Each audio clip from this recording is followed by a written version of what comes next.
What strange truths lurked behind Hollywood's golden age glamour? Stars hid wild secrets and studios pulled off incredible deceptions. Get ready for 15 bizarre true stories that prove real Hollywood was often weirder than the movies. Number 15. Clark Gable's $60,000 smile. Want to take this opportunity of expressing my thanks and sincere gratitude to Mr. Frank Capra, the director of It Happened One Night. Clark Gable was the face of Hollywood royalty, the leading man who defined a generation. Women swooned at his smile and men envied his effortless charm. But behind Clark Gable's iconic grin was a carefully hidden secret, one that cost MGM a fortune and revealed the lengths studios would go for perfection. By the time Clark Gable was melting hearts in Gone with the Wind, few knew that his iconic smile was entirely artificial. Gable had lost most of his teeth by age 32 due to gum infections and ill-fitting bridges. MGM, determined to preserve the image of their romantic leading man, had custom dentures made for him that cost what would be $60,000 today. But these dentures weren't perfect. Co-stars often complained about his foul breath caused by the dental prosthetics and his smoking habits. Yet they were forbidden from mentioning it publicly. The obsession with maintaining Gable's illusion of perfection highlights the extreme measures studios took to control their stars' images.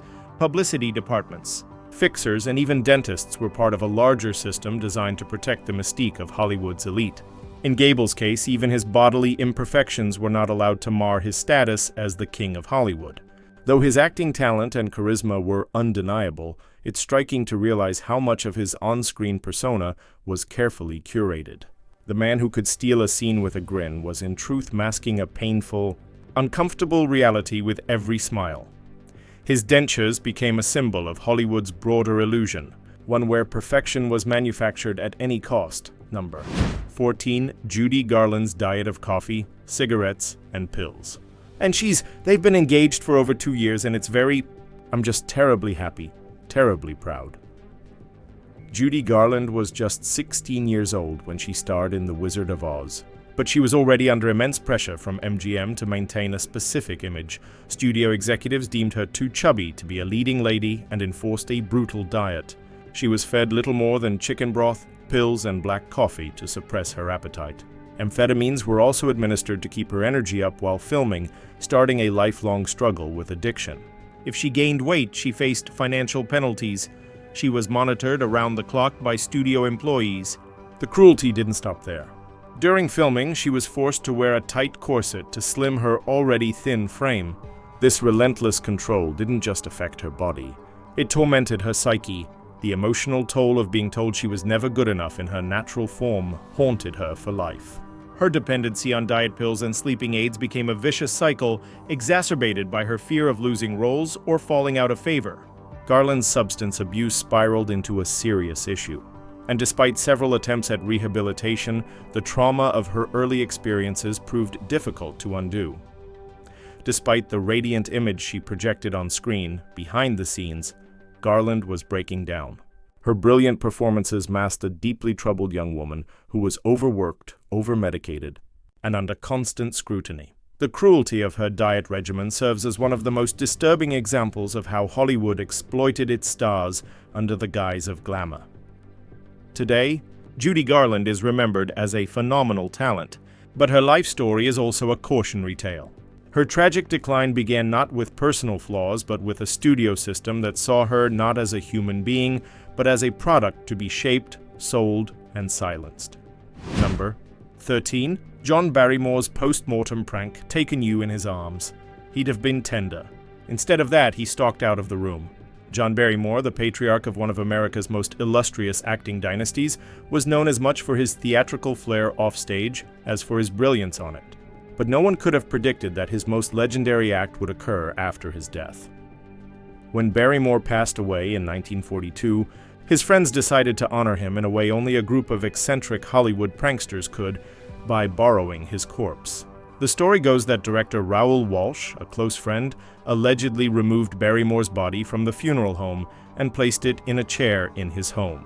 The purpose was to shock their friend, actor Errol Flynn, who was returning drunk from a night out when Flynn walked in and saw Barrymore's lifeless body posed upright in a chair.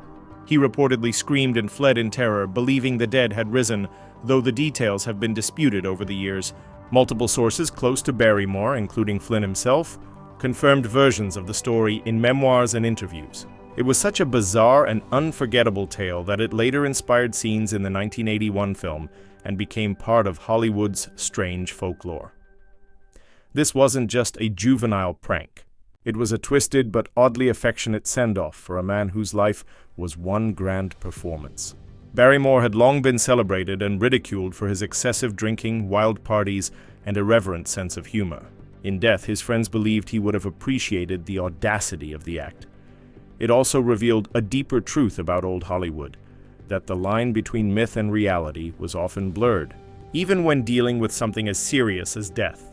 Barrymore, who had become a caricature of himself in his later years due to alcoholism, was given a final curtain call that was both grotesque and oddly fitting.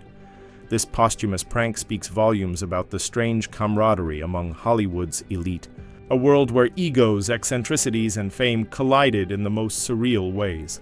Even in death, Barrymore remained the ultimate showman. Number 12. Thelma Todd's mysterious death. Thelma Todd was one of the most beloved comedic actresses of the early 1930s, known for her charming roles alongside the Marx Brothers and Laurel and Hardy, but her life was cut short at just 29 under circumstances so suspicious that her death remains one of Hollywood's most puzzling mysteries. In December 1935, Todd was found dead in her car parked inside the garage. The official cause was carbon monoxide poisoning, but the bizarre condition of the scene raised immediate red flags. She was dressed in an evening gown and mink coat with diamond jewelry still on her. Blood was found on her face and her car keys were found in the ignition.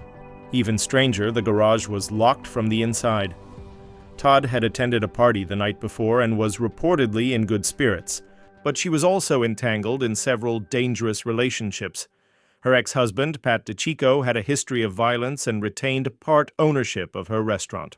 Then there was gangster Lucky Luciano, who allegedly pressured her to allow a casino in her establishment, an offer she refused. Despite these leads, the investigation was brief and inconclusive. Authorities quickly ruled her death an accident, possibly self-inflicted. Even though many of the facts didn't align, Hollywood insiders whispered that studio pressure had influenced the decision to avoid scandal. Hal Roach Studios, to which Todd was under contract, stood to lose millions if the star's image was tainted. Over the decades, Todd's death has been re-examined countless times by historians, true crime authors, and film buffs. Yet no clear answers have emerged. Her case is a chilling reminder of how fame, power, and corruption often intersected in old Hollywood, sometimes with fatal consequences. The film required an enormous amount of light to register vibrant hues on camera. This meant actors had to perform under blazing hot, caused rashes, eye irritation, and in some cases lasting skin damage. Removing it required harsh solvents that often hospitalized and replaced by Jack Haley, who wore a different but still dangerous version of the makeup. Margaret Hamilton, who played the Wicked Witch of the West, suffered second-degree burns when a pyrotechnic stunt went wrong, and the green copper-based makeup seeped into her wounds. Actors were also forced to sign Technicolor health waivers, acknowledging the risks of temporary blindness, heat exhaustion, and to reveal the physical toll the production had taken on them. For all its beauty, The Wizard of Oz was a harrowing ordeal for many involved. It remains a classic, but one built on the sacrifices of actors who suffered for their art in ways viewers never imagined. Number 10. The Curse of the Misfits. The Misfits, 1961, was supposed to be a landmark, a dramatic and emotional exploration of loneliness, disillusionment, and the changing American West. Written by acclaimed playwright Arthur Miller for his wife Marilyn Monroe, the movie starred Monroe, Clark Gable, and Montgomery Clift, three of the most iconic names in Hollywood. But behind the scenes, it was a production plagued with bizarre tragedies and haunting coincidences that would later fuel whispers of a curse. First, the environment was brutal. Filming in the Nevada desert, temperatures regularly soared above 110 degrees. Monroe's health was already fragile, and the heat only worsened her dependency on pills and alcohol. Her marriage to Miller was unraveling, and she often arrived late or missed entire days of filming. Production stalled repeatedly, creating tension among the cast and crew. Clark Gable, at 59, insisted on performing his own stunts, being dragged by horses thrown to the ground, and enduring long days in the intense sun. Just days after filming wrapped, he suffered a massive heart attack and died. Many believe the physical demands of the role had contributed to his death. Monroe, deeply affected by Gable's passing and already spiraling into depression, died from an overdose just a year later. Montgomery Clift, whose face was forever altered by a car crash a few years earlier, was a shell of his former self during production. He was battling addiction, pain, and declining mental health. He died just 5 years later at the age of 45. Director John Huston, known for his gambling addiction, was often missing from the set, holed up in local casinos. The chaotic leadership and unrelenting emotional strain only compounded the film's troubled production. Though the movie itself was critically acclaimed and is now considered a classic, it came at a devastating cost. The Misfits remains a symbol of old Hollywood's glamorous facade cracking under real-world pressures. For many, it's not just a film, but a tragic ending for 3 legendary stars whose final performances were drenched in eerie foreshadowing. Number 9. Carl Switzer's bizarre death. Oh, the Alfalfa Gang. Well, I don't like to brag about myself, Carl Alfalfa. Switzer became a household name as the freckle-faced troublemaker in the beloved Our Gang or Little Rascals comedy shorts of the 1930s. But while the public adored his on-screen mischief, his real life was filled with financial hardship, obscurity, and ultimately a death so strange it reads like a dark farce. By the time he reached adulthood, Switzer found it impossible to escape the shadow of Alfalfa. His film career fizzled, and he bounced between odd jobs, including bartending and dog breeding. In 1958, he took a job as a hunting guide and dog trainer, which led to a fateful incident that would end in tragedy. Switzer helped a man named Moses Stiltz recover a lost hunting dog. After successfully returning the dog, Switzer asked for a $50 reward. Stiltz paid, but Switzer demanded more money, claiming expenses incurred during the search. Days later, Switzer, allegedly intoxicated, showed up at Stiltz's house to settle the dispute. An argument erupted. According to Stiltz, Switzer struck him and pulled a knife. In self-defense, Stiltz claimed he shot Switzer in the groin. Switzer bled out before reaching the hospital. He was just 31 years old. Stiltz was never charged as the shooting was ruled justifiable. However, conflicting witness testimonies, including one from a teenage bystander, suggested Switzer may not have been the aggressor. The incident received scant media attention. Despite his childhood fame, his death was overshadowed by other Hollywood headlines. His fall from lovable prankster to obscure tragedy paints a sobering picture of the darker side of Hollywood's golden years.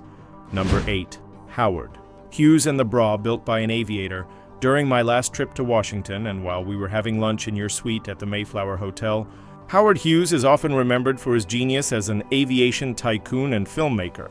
But his time in Hollywood also revealed a host of eccentric and downright bizarre behaviors.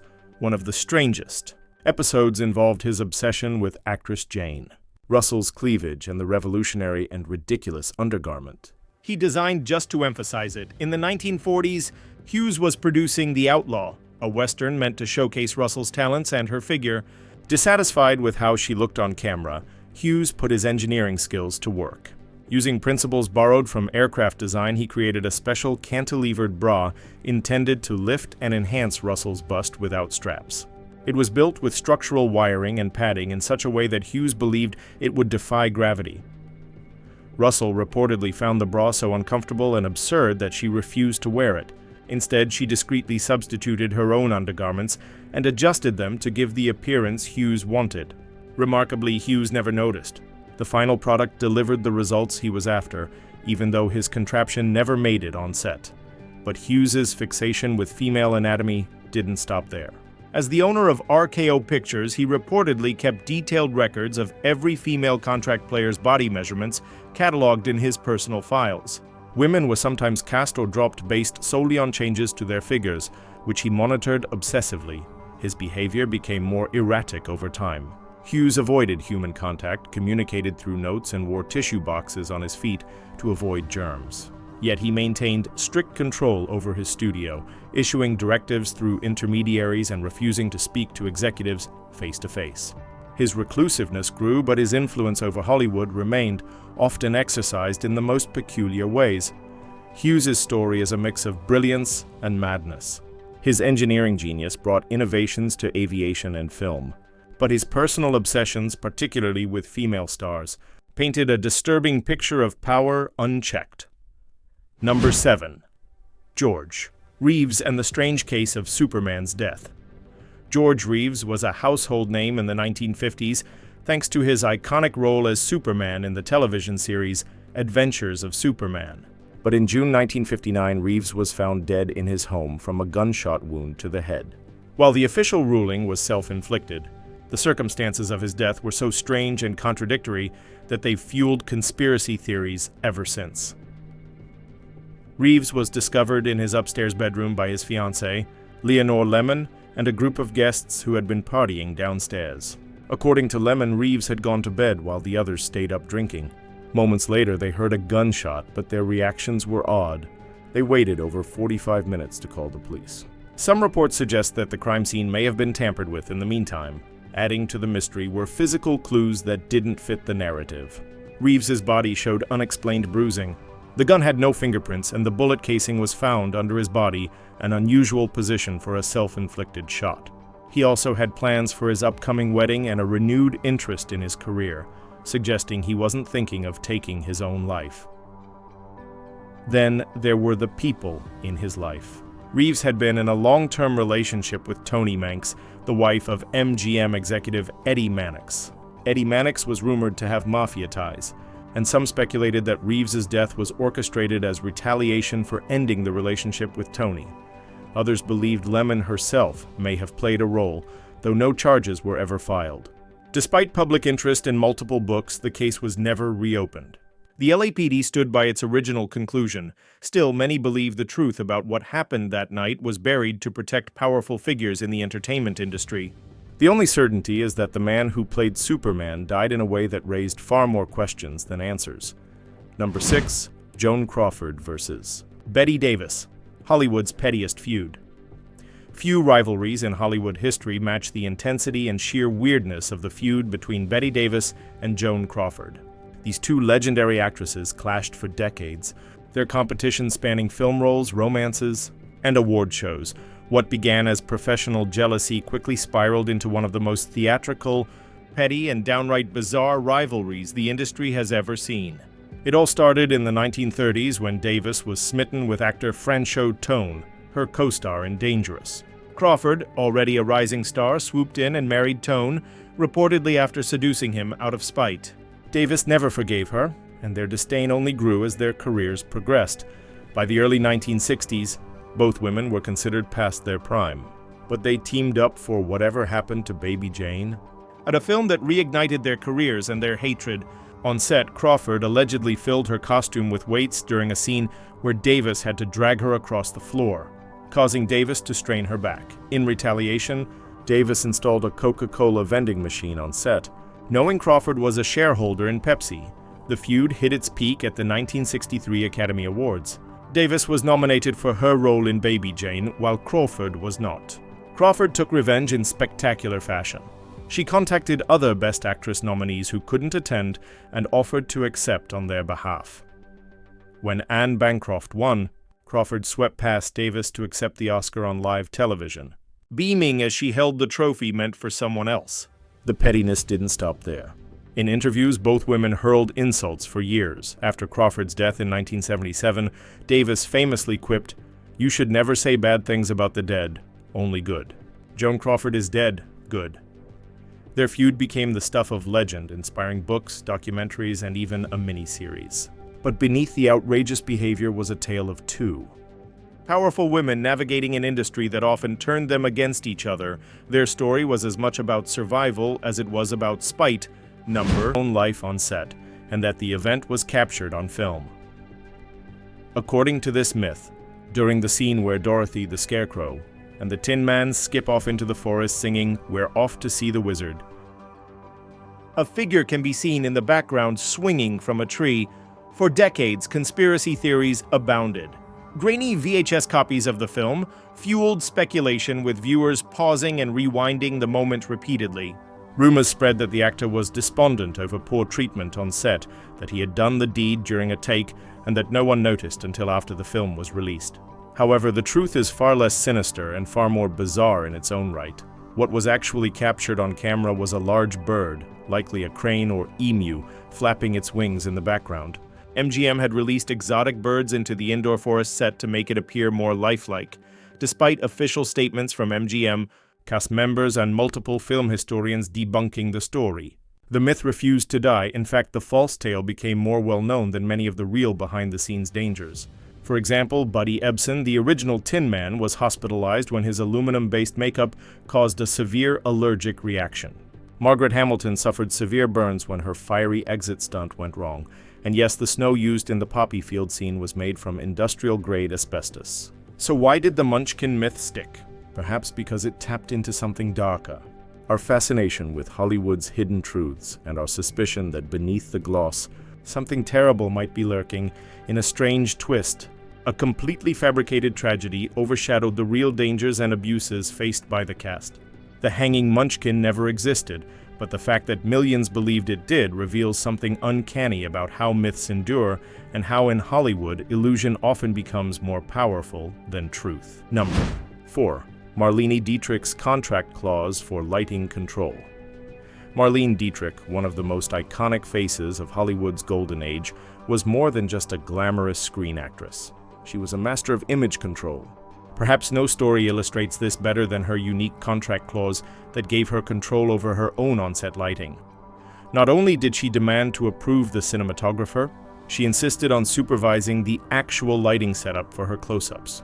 Dietrich learned this from working with legendary cinematographer Lee Garms and director Josef von Sternberg, who taught her how shadows, diffusion, and angles could alter perception.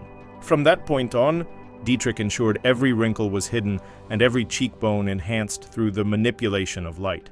She reportedly carried a mirror on set to constantly check how her lighting looked on camera. She even traveled with her own lighting technician, Gene Kornman, to all her shoots. Directors sometimes bristled at her demands, but the results were undeniable. Dietrich always looked flawless.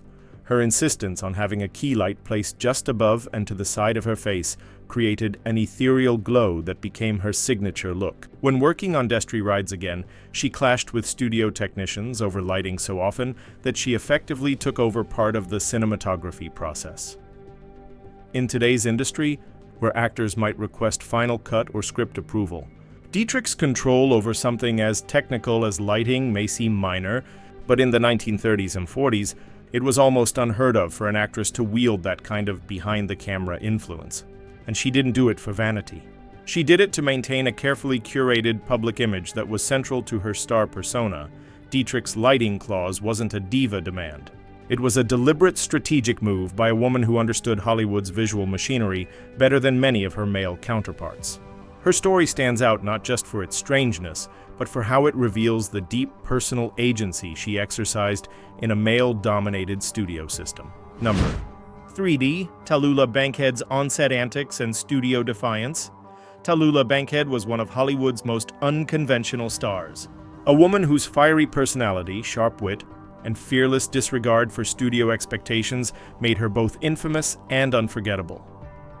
Though she never became as commercially bankable as some of her contemporaries, Bankhead carved out a niche for herself as a boundary-pushing actress who lived by her own rules and did so loudly. Born into Southern aristocracy and raised in privilege, Bankhead moved to Hollywood in the 1930s after making a name for herself in London and on Broadway, while many actresses of the era were coached to maintain a refined, demure public image. Bankhead turned that notion upside down. She smoked cigars, used profanity with reckless abandon, and was openly bisexual at a time when the studios were deeply invested in heteronormative portrayals of their stars. One of her most famous film roles came in Alfred Hitchcock's 1944 wartime drama Lifeboat, where she starred alongside an ensemble cast stranded at sea. Bankhead clashed with the crew, famously refusing to wear underwear while filming, arguing that it interfered with the authenticity of her performance. When a crew member complained that the camera might catch something it shouldn't, she quipped, "Well, darling, I don't wear underwear, and if you see anything you haven't seen before, just throw a net over it." Her refusal to conform extended beyond the set. Unlike most actresses who bowed to studio heads like Louis B. Mayer or Daryl Zanuck, Bankhead refused to sign long-term studio contracts. This meant she lost out on the steady work and publicity machines that propelled other actresses to fame. But it also gave her the freedom to speak and act however she pleased. Bankhead's defiance made her a legend among other actors and an icon in the LGBTQ+ community, but it also ensured her career would be relatively short-lived in Hollywood. Still, she left an indelible mark. She was a living contradiction, wild yet brilliant, controversial yet respected. In a time when image was everything, Tallulah Bankhead made sure hers was unapologetically real. Her antics weren't just outrageous. They were revolutionary, challenging the studio system's control in a way that was as bold as it was bizarre. Number 2. Fatty Arbuckle's trial and the studio's first major scandal. Roscoe. Fatty Arbuckle was one of the biggest stars in silent film. A beloved comedian whose slapstick routines were box office gold. But in 1921, Arbuckle's career came crashing down during what became one of Hollywood's first and most sensational public scandals. What unfolded was a media frenzy, a courtroom circus, and a landmark case that forever changed how Hollywood handled its stars. At the center of the controversy was the death of aspiring actress Virginia Rappe, who fell ill during a party hosted by Arbuckle at San Francisco's St. Francis Hotel. She died a few days later from peritonitis caused by a ruptured bladder.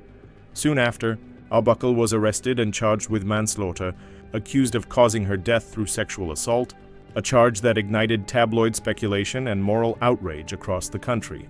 Newspapers had a field day, though no solid evidence ever surfaced to prove the allegations. Headlines painted Arbuckle as a depraved monster. Studios panicked, Paramount shelved his films, and public screenings were canceled. The once beloved comedian was blacklisted overnight.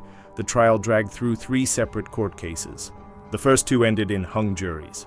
At the third, Arbuckle was acquitted and the jury issued a formal apology stating there had been a grave injustice and no evidence of wrongdoing. But by then, the damage to his reputation was irreversible. He tried to return to directing under a pseudonym but never fully recovered professionally. The scandal was pivotal for Hollywood. In its wake, studios formed what would become the Motion Picture Producers and Distributors of America, MPPDA, led by Will Hayes. This group laid the groundwork for the infamous production code, which would dictate moral standards in American films for decades. Arbuckle's story is a tragic example of how a single event, whether misunderstood or exploited, can destroy a career. It also revealed how quickly Hollywood could shift from glamour to vilification, especially under pressure from the press and the public. His downfall marked the beginning of studio damage control, setting a template for how scandals would be handled in the years to come. Number 1. Loretta Young's secret pregnancy and studio cover-up. Loretta Young was one of Hollywood's most celebrated actresses in the 1930s and 1940s, known for her beauty, talent, and devout Catholic faith. But behind her wholesome public image was a secret that the studio system worked overtime to conceal. A pregnancy resulting from an affair with Clark Gable, Hollywood's undisputed leading man of the time. The affair reportedly occurred in 1935 while Young and Gable were filming The Call of the Wild. Gable was married at the time, and Young, a devout Catholic, faced not only career damage but immense personal shame if word of the pregnancy got out. The studio, complicit in protecting their stars' reputations, stepped in with an elaborate cover-up. Young disappeared from the public eye under the guise of illness, then traveled to various U.S. cities before quietly giving birth in secret. Her daughter, Judy Lewis, was placed in an orphanage. Months later, Young adopted the child, publicly claiming the baby had been abandoned. The subterfuge was carefully maintained. Judy grew up never knowing the truth about her parentage, though she later recounted how her prominent ears, identical to Gable's, were surgically pinned back as a child to quiet persistent rumors. The truth didn't come out until decades later. Though Gable never acknowledged the child publicly and Young avoided discussing the affair in her lifetime, she finally admitted the reality to her daughter in private. Judy Lewis later wrote a memoir detailing her discovery of the truth. This story wasn't just a tale of a forbidden romance, it was a powerful example of how far the studios would go to control narratives and protect their stars' marketability. In the golden age of Hollywood, image was everything, and the truth was often hidden under layers of carefully constructed illusion. Loretta Young's decision to keep her secret speaks volumes about the pressures facing women in the industry at the time. Her story is both a reflection of her era and a testament to the resilience required to survive it.